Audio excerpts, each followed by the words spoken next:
The game is sort of intended to be balanced so that you can play single player or multiplayer, and you should have a very similar time in terms of the overall difficulty. Oh, I mean, I definitely think melee skills are very useful. They're incredibly strong, generally speaking, relative to ranged. Like that, you definitely get the payoff for being in melee range. A lot of bosses are actually much easier to fight in melee than they are in ranged. If you're talking about the actual pinnacle bosses, the intention really is that is the content that only the very good players are able to achieve. That's kind of the what pinnacle ultimately means. Hey everybody, it's Rob here. There was another interview with Path of Exile 2 game director Jonathan Rogers this night, and we learned some pretty interesting news about the shop, about multiplayer details, more info on the pinnacle bosses, and why melee low-key might be insane against bosses. Let's jump in.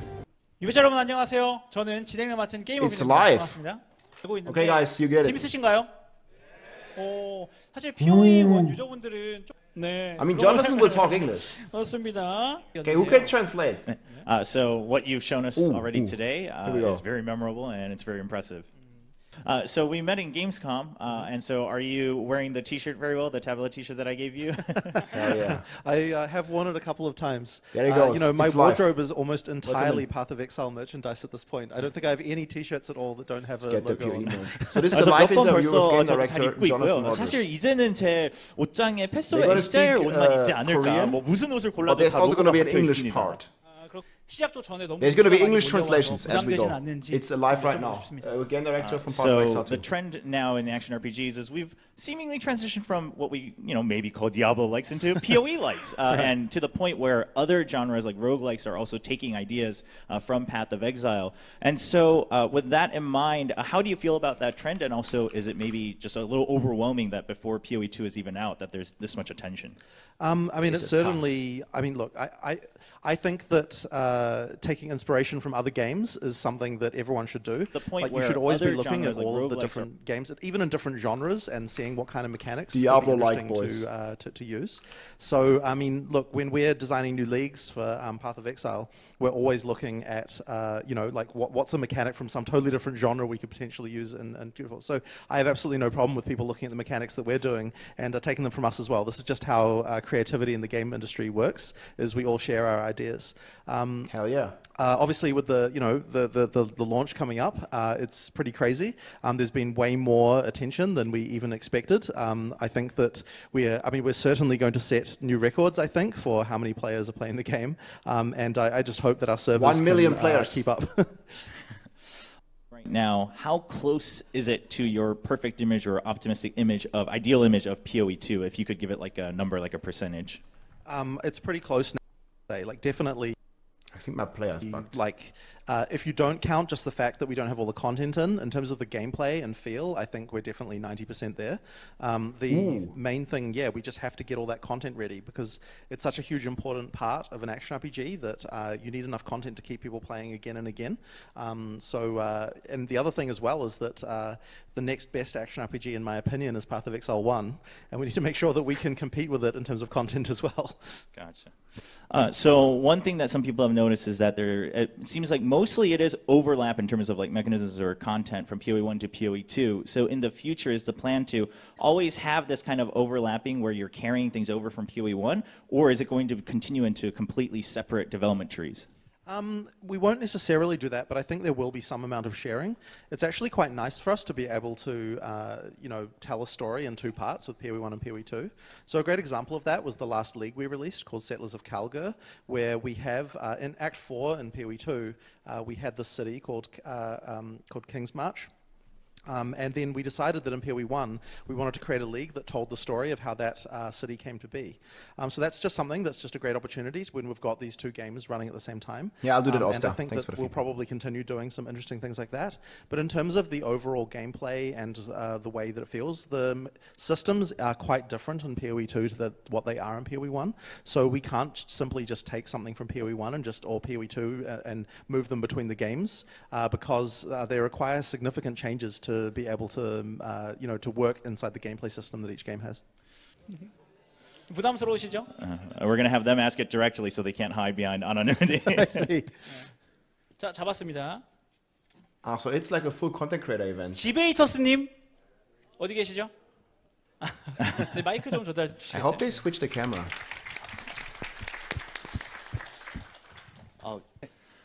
So he's not sure if this was answered before, since you had so many interviews globally, but obviously Mirror of Kalandra was a very iconic item and maybe even currency in PoE 1. And he's wondering, first of all, does that item exist in PoE 2? And Yes. if not, oh yes? Yes. Okay. 네, 일단은 존재한다고 하네요. But are there other Mirror. items that you think Lock are kind in. of at that similar level where the moment you see it, you're like, this is it. Like, I won. Well, hopefully we can design some good, unique items that are like that, and ideally from the pinnacle content, we really want all of the uniques that come from that content to feel like you absolutely must have them, in order to make it actually worth doing that content. So I'm hoping our designers are able to come up with some really awesome uniques, and I think what we're doing with uniques as well in PoE 2, they can be a lot more interesting. Especially with things that can add skills to your character and things like that. So there's quite a lot more a unique can do in PoE 2 than in PoE 1. 패스백자 2에서는 먹을 수 Yeah, the 있을까요? translation. So guys, 10 crazy. years and he still hasn't seen the mirror drop. So do you think he'll have a chance in PoE 2? 10 years, Well, I've boys. never found a legitimate mirror before either.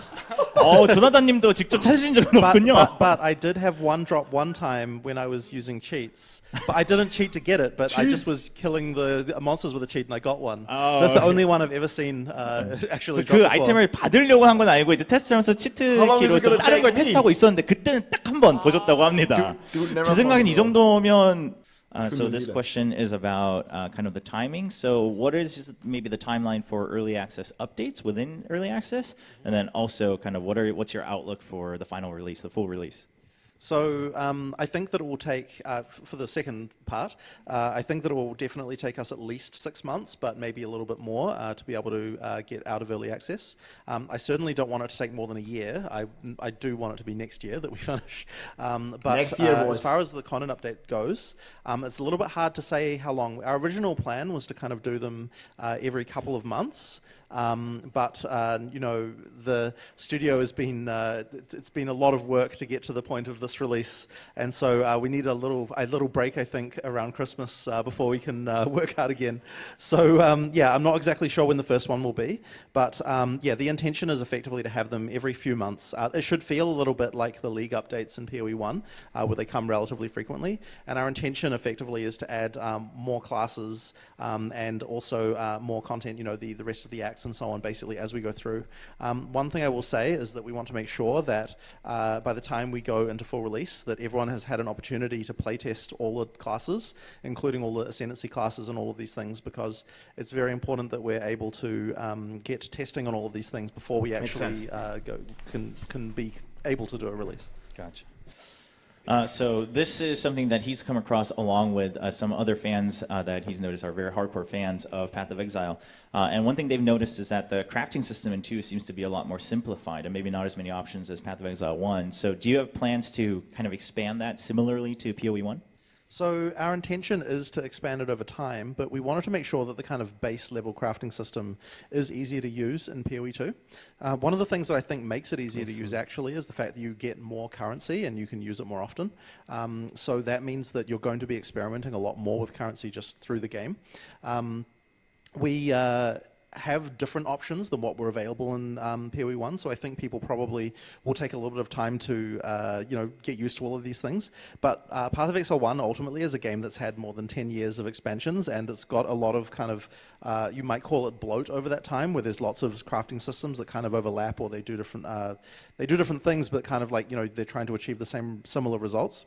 And we wanted to kind of unify some of that stuff in PoE 2 in order to make it so that there was, just a little bit less of those things that you would need to know about. But obviously, as we add more and more content, and all of these need to have new player power and so on, there will definitely be more options over time. And we're also leaving some design space as well for us to be able to add things in the future too. So worth mentioning that we still have more sequels to Path of Exile 1 leagues that we want to add to Path of Exile 2.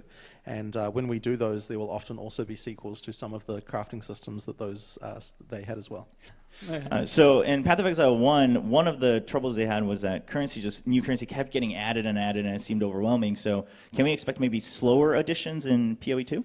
It's a little bit hard to say. I mean, ultimately, anytime we add something, it comes down to does it seem cool to us?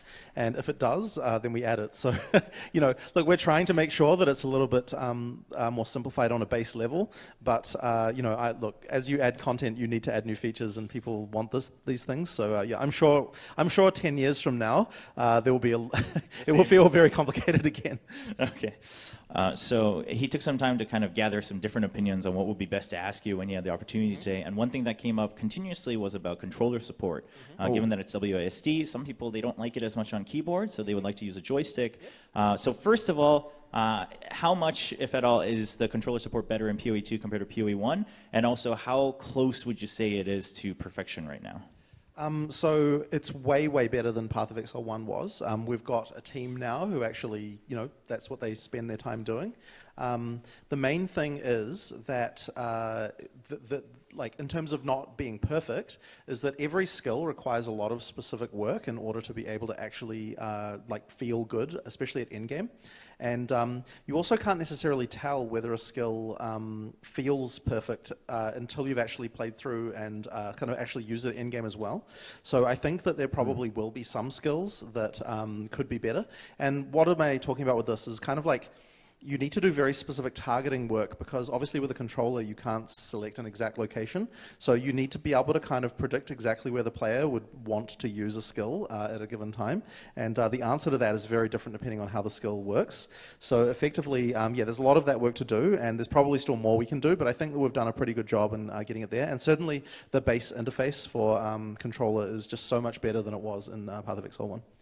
He's taking like he remembers he had a chance to try the controller support at Gamescom, and he remembers there were cases like that with targeting where he wanted to hit the boss, but it's hitting mobs. So has it even been improved since then? Do you know? I mean, there's certainly been a lot of work just on specific skills, but it really is case by case. And the other thing as well, the worst times are when people disagree about what the best way to target is. That's also another tricky question. So the answer to whether it improved depends on what skills you were using. Some of them definitely, I mean, there's been a lot of work on a lot of different ones, but I can't say about the exact skill you were using there. Yeah, so I mean, he agrees that obviously there are some pros and cons to using the automation as well on a controller. So right. So I think we discussed this briefly before, but just kind of reminiscing about the idea of a more in-depth or a more specific guide, right, like blinking lights or something like that on the passive trees or the Atlas tree. And his thought was maybe even just like level 35, something in the middle where you know how to get a jump start. Do you have plans for a guide like that in-game? So we are doing things where we have specific guidance on individual skills, like we've got videos for each one that explain how they work. We're also doing things like recommending support gems and so on. But I guess we stopped shy of wanting to specifically recommend a given build to people, just because we kind of feel like it's really up to the players to decide what they think is good. That's and good. If we start specifying specific builds, I worry that they will become either out of date or people will say, oh, this build sucks, like why is GGG recommending something that's clearly terrible compared to this other build. So we sort of hesitate a little bit to get involved in the ring of like what build is best, and we kind of want to leave that to the players more. So yeah, we're very happy to recommend explain how things work more, get better at showing what the effect of your choices are, but we just don't really want to sort of say, okay, here's what you should be doing.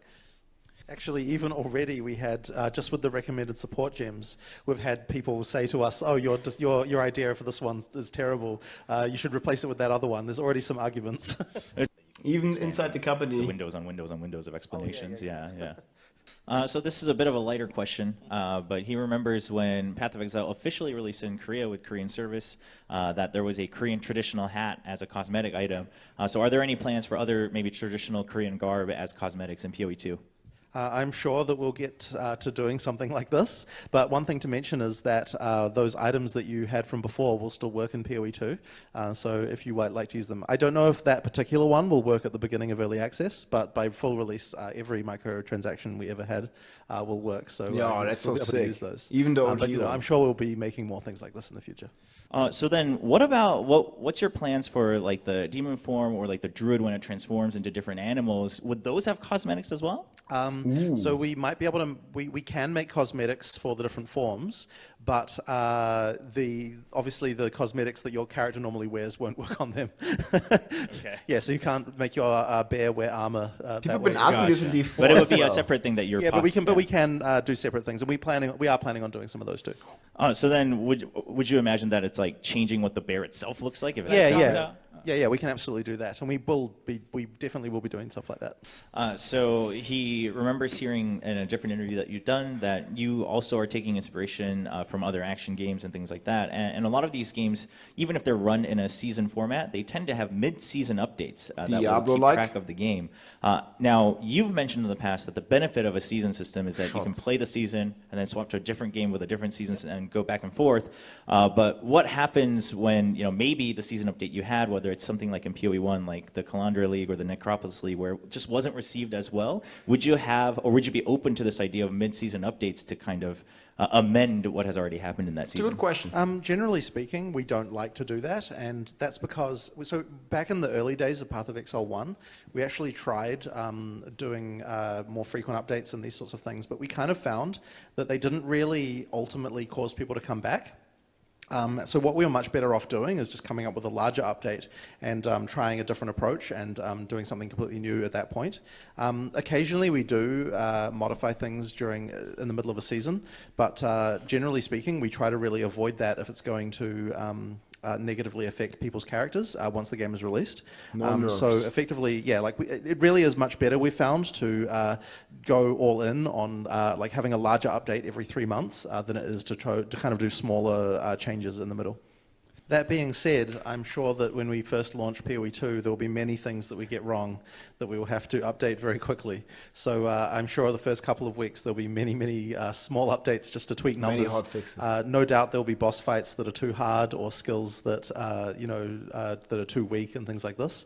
So yeah, there's probably going to be a lot of changes like that at the start. Yeah, so listening to you, he's inspired now and very proud of PoE2 just with the energy that you have. Okay, that's good to hear. So first of all, there were a lot of questions from the exiles that joined us today. So he tried to pick some unique ones. But the first one is, in PoE1, one of the troubles they had was that you couldn't try on the cosmetics before you purchased it. So is that included in PoE2? And if not, are there any plans? So actually, we do have a completely new store in Path of Exile 2, and that store does let you see the items on your character before you buy them, and it also allows you to see like a close-up of your character and this kind of thing as well. So yeah, we've actually done quite a bit of work in that area. So I think players will probably have a much better time with that. Well, that's pretty cool. So next is they want to play with their friends. That's their plan, but they haven't found as much information when it comes to co-op or party play. So how does that work? How would you get involved in party play? Here we go. Yeah, so you can play right from the beginning of the game with up to 6 players. The game is sort of intended to be balanced so that you can play single player or multiplayer, and you should have a very similar time in terms of the overall difficulty. In multiplayer, during the campaign, though, you can resurrect your friends. So that means that you don't have to leave them behind if they die. So yeah, that can be quite a fun experience. When you get to the end game, you can't resurrect them anymore. So you actually have to make sure you're able to all survive a map in order to get through it. But yeah, we try to make sure that the game is balanced for both experiences without having regard from one, without making sure that one or the other is advantaged. So the question is about the maps and bosses only having one try, and otherwise even the pinnacle bosses you'd have to kind of build up again to revisit them. And this might be a bit too daunting for newer players or kind of middle level players, where if I die I have to kind of go through the entire process again to try to challenge this boss again in the end game. So are there any plans to try to mitigate that in the future? So I think if you're talking about the actual pinnacle bosses, the intention really is that is the content that only the very good players are able to achieve. That's kind of the what pinnacle ultimately means. So if you're talking about the early end game, losing a map is not really a big deal. Like, you get plenty of them. It's absolutely fine. It only really starts to matter as you get towards that pinnacle content, where it requires quite a lot to be able to challenge that stuff. So effectively, we kind of want it that way, and I believe that it will mean that achieving victory against the pinnacle bosses will be a much more valuable achievement than it was in Path of Exile 1. So this is a question about the combat, but for instance, something like a pure melee build or something like that, or maybe some elements being a little bit too strong, where physical damage was really only used to destruct things, right, and to fragment things when they're frozen or something like that. So what has been designed in PoE 2 to kind of balance out melee and different elements and all those types of builds? I mean, I guess it's a little bit hard to answer that fully, but ultimately, it's not necessarily important that every element is balanced against each other. The key thing is that we're giving you lots of different tools to solve different problems. So in Path of Exile 2, because you can have many more skills that are 6 links, it means that it's okay to have skills that are just only occasionally useful. And so we can do things like, I like to have skills that are just situational, right? Like you feel like, oh, this is the perfect time to use this, so that's when I use it. And so effectively, I think it's a mistake if you're a player to be like, okay, I'm a fire sorceress, I'm only going to go fire, right? Like this is the kind of thing that, I mean, you can do that, but I think you're going to have a worse time than if you try to combo things between different elements. So I guess what I'm saying is that the elements aren't necessarily balanced in the way that you're kind of suggesting. It's like, it's more that each skill needs to have a place and a time to use it correctly.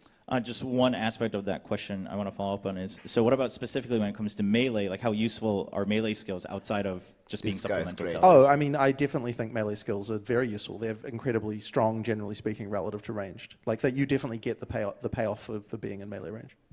Well, actually, just to talk about that, a lot of bosses are actually much easier to fight in melee than they are in ranged, because the skills the bosses choose to use are different, and also because any kind of attack that involves hitting an arc, it's much easier to avoid.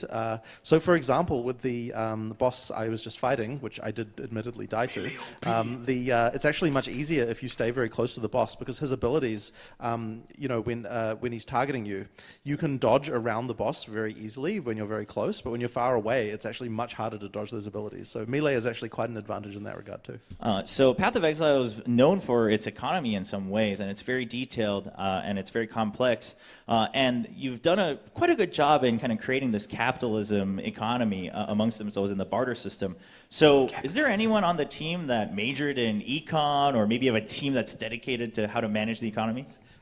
We don't have a dedicated team or anything like that, but I think that, look, we've always been huge believers in the sort of free market economy in these games. I think it's what really gives items the value that they have. So, it's just something that, like, we have a policy of we never bind any items, and that's so that everyone can feel like, once again, your items have value. The part then that I think did help is having a good understanding of stock markets when we're implementing the currency exchange system. That one, if you actually get right down to it, is like a full stock market type situation. It is. So having some I did have a bit of understanding about that when we went to implement it, and I think that was very useful. So in PoE 1, it was, the lore and the story and all of this world building was so fragmented that oftentimes people had to go to third-party tools like databases, things like that. So are there any plans to maybe implement a type of wiki or something like that, whether it's in-game or something more easily accessible for people? Well, I hope we're doing a much better job of just storytelling in general in PoE 2 than we were in PoE 1. We don't have like a lore book or something like that, but it actually is something that I would be keen to do, to have a place so that you can see all of the conversations that you had and all of the lore objects that you found. We don't have it yet, but it is something that I think will be quite nice to do. All right, so we'll see if you can answer this one. But they're wondering, as you operate Path of Exile, have you guys ever done these kind of like phantom nerfs that just weren't public, whether it's about drop rates or tweaking values without telling people? I will say not really. There might be a few cases where the players would argue that there was a change that wasn't noted, but generally speaking, we do try to be transparent. But I will be honest and say there might have been a couple of cases where there are a few minor tweaks without mentioning it to anyone. But generally speaking, we try to make sure we tell everyone about these things. He's having such a great time answering these questions, man. Yeah, caught in 4K, guys. There may have been some incidences. People had the 10-foot hats on, man. I love this interview. Man, this translator is the best one I've seen, man. That's crazy. Great vibes. 그럼 유저분들이 뭐 따지시자면 자, 그럼 다음 질문 읽어가겠습니다. Believe it or not, the pause on the live stream actually works really well here. On YouTube, the pause on the live stream is really good because I can just skip the part where they speak Korean because most of us can't understand it. And it works very well. So in Path of Exile 2, are there any weapons that are specialized that you need certain requirements for that are very unique in that sense of their design, similar to some of the late game items in PoE 1? I guess, not exactly. There are definitely going to be uniques that are kind of hard to build for because they require, as you might say, some sort of special requirements for them. But I mean, ultimately, I guess not exactly. It's mostly just that, there are just some uniques that are just hard to build for because they require certain things of your character that may be difficult to meet. So you have items like Headhunter and Mageblood in PoE 1 that were kind of these must-haves that you wanted to chase for.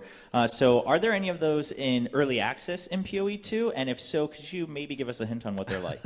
I don't really want to spoil any specific uniques right now because it's one of those things that we have very tight control over the spoilers of these. But look, there are a lot of uniques that are returning in PoE 2. One of the things that we want to do is kind of try to surprise people with how we have adapted some of the mechanics when they don't directly translate. I don't think that we have a Mageblood replacement at the moment. Too powerful. Because obviously, the flask system changed quite a lot last minute. So we don't have that one yet, but there are, I know. Dude, they're cooking, man. They're so cooking with this. Probably shouldn't say anything. But obviously, look, we want to make really chase uniques. That's our goal. So hopefully you'll enjoy the ones we have put in there. 네, 일단 당연히 체이스 유니크 같은 그런 아이템들은 있지만 현재는 좀 기밀 유지에 저희가 민감한 편이라서 그런 It sounds like Headhunter might be in then, yes? Didn't deny Headhunter. So when it comes to skills that are just underused or maybe forgotten, what are your plans? What's the philosophy, and how do you patch those? How do you update them? How often?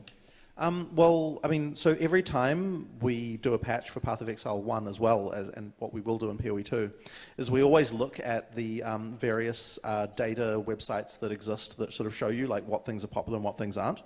And we're always focusing on the things that are underutilized in order to buff them. Ninja. So I have no doubt that we'll be doing the same thing in PoE 2. It's much better to buff the weak things than it is to nerf the powerful things.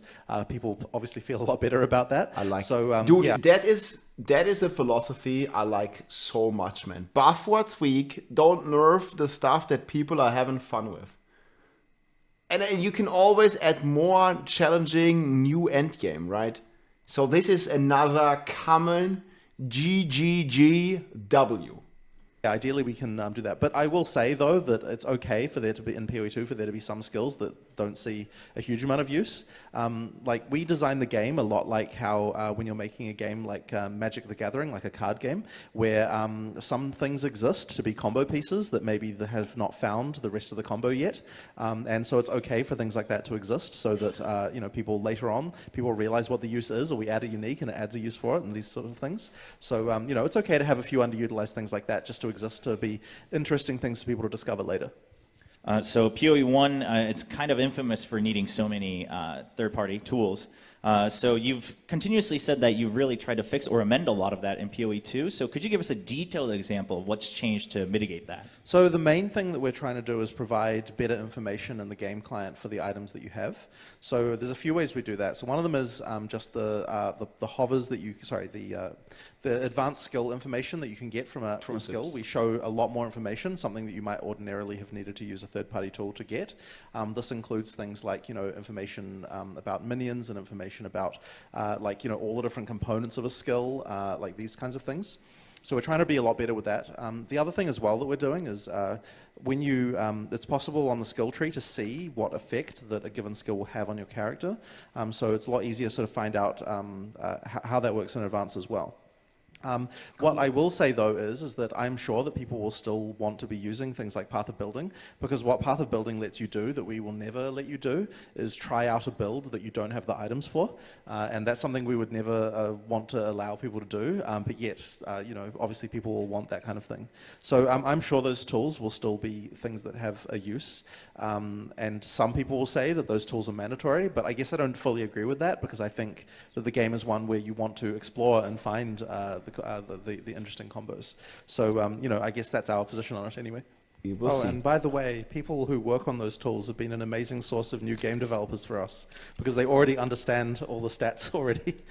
They just hired 그리고 him. 이런 서드 파티 툴을 개발하신 They 모든 just hired 분들이 him. So that was in English. Did you understand I didn't get it. So PoE2.cap was capped at 30 million, but was that going to increase?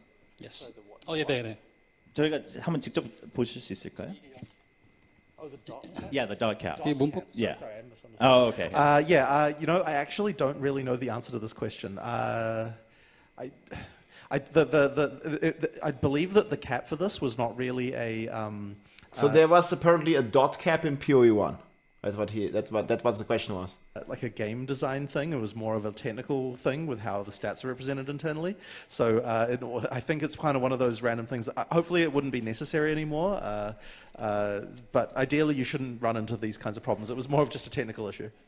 So mounts. So are there any thoughts behind mounts and how those might be implemented? Ranger or only. used? So we do have the one rower mount that's used on the Ranger Yeah. mostly, but we don't have any others at the moment. They're not like a general system, if you know what I mean. Like they're used for specific purposes. I think it would be cool to add more later on, but we've got a few ideas for what we might do. But for now, we just have that one, and that will do for now. I think. Any ideas on how that can be continued to be developed, even just the one? I mean, like for that one mount, but what it does effectively is allows you to bypass the other slowdown that you would normally get when you're firing arrows. And so that one, doing that is like, to be honest, it's like very overpowered. We need to actually be careful that the downside is good is enough because it really makes you very, very fast. If we were doing another mount, I'd be keen to do a mount that is more for melee characters, but there's be quite a lot of work to do something like that. Hard to balance. I'm interested in doing it. We just haven't got anything yet. So will guilds be transferable from 1 to 2? And also, are there any thoughts behind guild-specific challenges? So the guilds are actually not currently combined with PoE 1 and 2. It's something that I would have liked to do, but unfortunately, it was a little bit technically challenging for a few reasons. The guilds are actually separated. As for guild-specific challenges, that is something that I'm interested in, but the problem is that we generally have a rule that all the content that's in the game has to be completable either single player or multiplayer, as I was saying before. So if we do guild-specific challenges, what I worry about is then people will feel pressured to join a guild just so that they can do those things, and that's kind of something that we want to not necessarily make people have to do. Man, like every answer that Jonathan gives to me feels like so on point, man. It's like, yeah, exactly. I just gotta yep. 게임은 This 싱글 the way. 플레이로 하거나 멀티플레이 파티. 답을 알고 있습니다. So this one, there's a lot of emotional baggage here, but I think some people already know the answer. In Path of Exile 2, do you still need to go through all the acts every season? Yes, you do. And as I've always maintained, that I think it's a huge part of the reason why Path of Exile 1 still set its highest record of players in the most recent season. There's very few games that do that, and I think a lot of the reason is because if you want to have a game where I think it is important that you have a game where each new season you feel like you're on the level playing field with everyone else, and the moment that you don't have the need to go through the campaign again, then other players will feel left behind. So I think that in the short term, you certainly can annoy some people with that, but in the long term, I think it's much better for the health of the game. So he's done several interviews like this, but he's never felt so kind of relieved about all the answers, except for maybe the last one because it's kind of the expected answer. Yeah, Exactly. 뭐 마지막 건 어쩔 수 없죠. 100% agree. 어쨌든 그래서 큰 박수 This guy 부탁드리겠습니다. is So crazy. that's it for the live broadcast as well.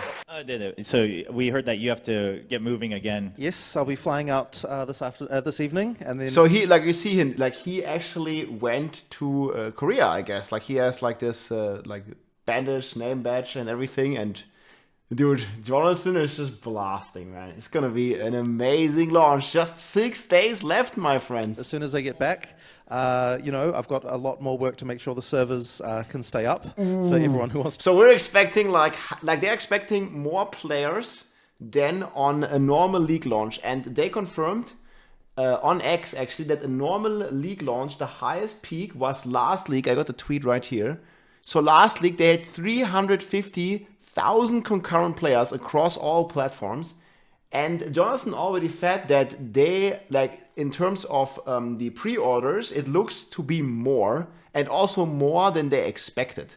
So he's gonna be working on those servers. Like, maybe we're gonna get to 1 million concurrent players. That would be crazy to play. Enjoying this quite a bit.